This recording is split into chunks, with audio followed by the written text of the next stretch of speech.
Bienvenue sur Africa 24 dans cette nouvelle édition du 12-15. Voici les titres de l'actualité. Nouvelle perturbation dans le secteur de l'éducation nationale au Tchad. Les enseignants de l'université de N'Djamena sont en grève illimitée pour réclamer le paiement de leurs arriérés de salaire. Entrée en récession économique de l'Afrique du Sud au premier trimestre 2017, une situation qui n'était pas arrivée depuis 8 ans et qui fragilise un peu plus le pouvoir en place. Découvrir l'Égypte antique à travers des photographies artistiques en 3 dimensions, c'est ce que propose la Bibliothèque américaine du Caire. Les détails dans cette édition. Au Tchad, après le mouvement de grève mené par les étudiants en début d'année, c'est au tour des enseignants de protester. L'université de N'Djamena est fermée depuis quelques jours. Les enseignants réclament le paiement de plusieurs mois d'arriérés de salaire. Plus de détails dans ce reportage de notre correspondant Mamat Ramadan, commenté par Marcel Farba-Maroun. Au Tchad, les enseignants du supérieur et les étudiants de l'université de N'Djamena sont en grève. Selon le syndicat des enseignants du supérieur, les personnels contractuels des universités accusent 16 mois d'arriérés de salaire et ceux intégrés à la fonction publique revendiquent 9 mois d'arriérés de primes de recherche. L'Union nationale des étudiants tchadiens, quant à elle, exige l'amélioration des conditions socio-académiques des étudiants. Les enseignants et chercheurs de l'université de N'Djamena et ceux des autres provinces sont partis en grève parce qu'ils ont accusé assez d'arriérés de primes et indemnités. Donc au niveau de l'université de N'Djamena, si on peut évaluer, cela équivaut déjà à 8 mois.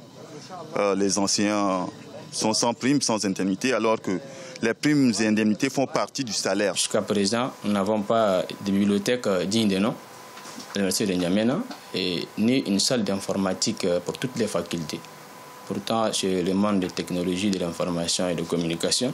Donc, il faut tout ça là pour les étudiants afin de se conformer au XXIe siècle. Les autorités en charge de l'enseignement supérieur estiment que l'accumulation des arriérés des primes de recherche des enseignants est due à la tension de trésorerie que traverse le pays. Elles tentent tout de même de rassurer ces derniers que le gouvernement est en train de tout mettre en œuvre pour étudier et répondre à ces revendications dans un bref délai. Nous avons échangé avec les syndicats, on leur a donné toutes les informations quant aux démarches qui sont en train d'être faites en vue de payer les salaires en retard. Donc on a expliqué tout le processus et nous avons à la fin demandé aux syndicats de comprendre la situation et d'essayer de faire en sorte que dès qu'il y aura début d'exécution de paiement des salaires, qu'on puisse lever la grève pour permettre donc de rattraper l'année. Rappelons qu'au Tchad, le gouvernement et les syndicats, à l'issue d'un dialogue, ont signé en avril 2017 un protocole d'accord pour mettre terme aux multiples grèves qui fragilisent les institutions publiques. Selon certains observateurs, cette grève des enseignants du supérieur remet en cause le protocole d'accord signé entre les deux parties. Également dans l'actualité au Burkina Faso, le parti d'opposition, l'Union pour le progrès et le changement, l'UPC, rejette le projet de loi portant sur le code électoral, un projet de loi qui constituerait selon lui un recul démocratique pour le pays. Il dénonce notamment le retour de l'administration dans l'organisation des élections qui pourrait être un risque de manque d'indépendance et d'équité. En Afrique du Sud, la menace qui planait sur l'économie s'est concrétisée. Le pays le plus industrialisé du continent africain est entré en récession le 6 juin. Une annonce qui pourrait fragiliser un peu plus le président Jacob Zuma, confronté à des soupçons de corruption. Corinne Kandem. Ce n'était plus arrivé depuis 2009. L'Afrique du Sud est entrée en récession selon les chiffres officiels publiés ce mardi 6 juin 2017. Le PIB de l'économie la plus industrialisée du continent a reculé de 0,7% au premier trimestre 2017. Pourtant, les analystes s'attendaient à de meilleures performances. En effet, ils avaient prédit une légère croissance de l'économie sud-africaine de 0,9%. Les agences de notation nous avertissaient depuis longtemps que nous étions sur le fil rouge. On nous a pardonné pour notre faible performance économique, pour notre patinage sur le plan fiscal. Certes, il y a eu quelques aspects encourageants dans notre économie cette année, mais cela n'est pas suffisant pour nous mettre au vert. Ce recul s'explique principalement par les mauvais résultats de la production électrique qui a baissé de 4,8% et de l'industrie manufacturière qui a enregistré une baisse de 3,7% au cours du premier trimestre 2017. La monnaie sud-africaine, le rand, a perdu près d'1% de sa valeur à l'annonce de l'entrée de récession. La remise en question doit se faire au niveau de notre politique économique et de notre administration. Sous l'administration de Jacob Zuma, la croissance du revenu est de 0%. Ça va pratiquement faire 10 ans que nous sommes au point mort à ce niveau. Ces mauvaises nouvelles sur le plan économique surviennent 2 mois seulement après le limogeage controversé du ministre des Finances Pravin Gordhan et juste quelques semaines après la dégradation de la note de la dette de l'Afrique du Sud. En Égypte, la bibliothèque américaine du Caire expose des photos d'art retraçant l'histoire de l'Égypte antique, des photographies prises à l'aide d'un taxiphote, un dispositif ancien utilisé pour voir des photographies en 3 dimensions. Oumou Kalsoumba. En Égypte, les étudiants ont pu faire un voyage dans le temps grâce à un taxiphote, dispositif utilisé autrefois pour avoir des photographies en 3 dimensions. La photographie artistique s'est faite une place sur les marchés d'art, les expositions chez les collectionneurs égyptiens, où elle a acquis ses lettres de noblesse. Nous avons eu ces photographies depuis environ 30 ans. Cette collection est très intéressante car elle montre beaucoup d'événements qui se sont passés en Égypte. Ces photos montrent par exemple le mariage de la fille du Khedive, l'enterrement du souverain, le festival des fleurs, le premier spectacle aérien au Caire, ce genre d'événements que vous ne trouverez nulle part ailleurs.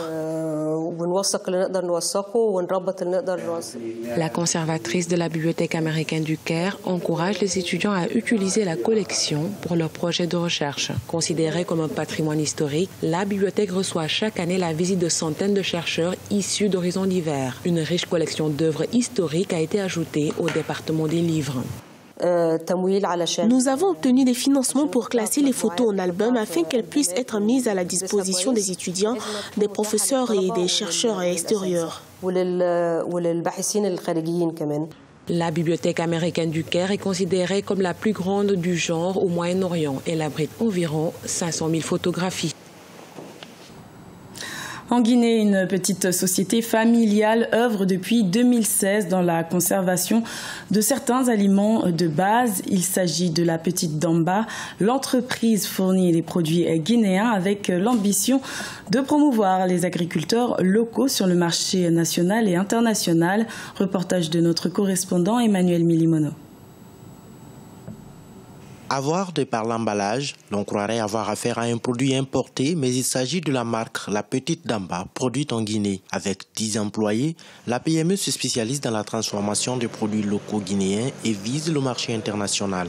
Certains produits guinéens sont assez prisés sur le marché européen et américain, mais leur mode de cuisson rend la consommation difficile. Nous travaillons avec les groupements de femmes qui mettent à notre disposition les différents produits. Nous les valorisons, par exemple le fonio vient décortiquer, mais nous le lavons à 2 ou 3 reprises afin d'enlever toutes les impuretés qui sont à l'intérieur du fonio. Nous le pré-cuisons et nous le faisons sécher pour le mettre en packaging après, qui sont des packaging attrayants pour le client. Le fonio, par exemple, est un aliment difficile à préparer. Il peut contenir du sable et impose un procédé de cuisson assez complexe pour les non-africains notamment. Ici, à son siège, 6 au quartier Kipé de Conakry, la capitale guinéenne, ce produit est soigneusement lavé et passé au four afin de faciliter sa consommation.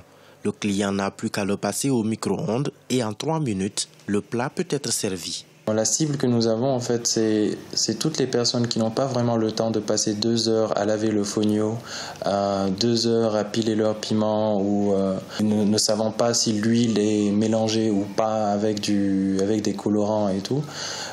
C'est toutes ces personnes, en fait, qui pourraient aller dans les supermarchés, acheter leur fonio et venir préparer leur fonio en 5 minutes. La Petite Damba produit actuellement jusqu'à 1000 sachets de fonio dans le mois avec 1 kg vendu à 25 000 francs guinéens. La Guinée produit de nombreux aliments qui rencontrent des difficultés d'exportation à cause des problèmes liés à leur conservation.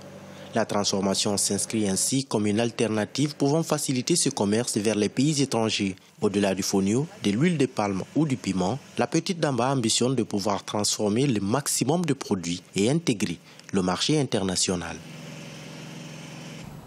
Ce journal a été réalisé par l'ensemble de la rédaction. Merci de votre fidélité. Retrouvez dans un instant une nouvelle édition de l'information sur Africa 24.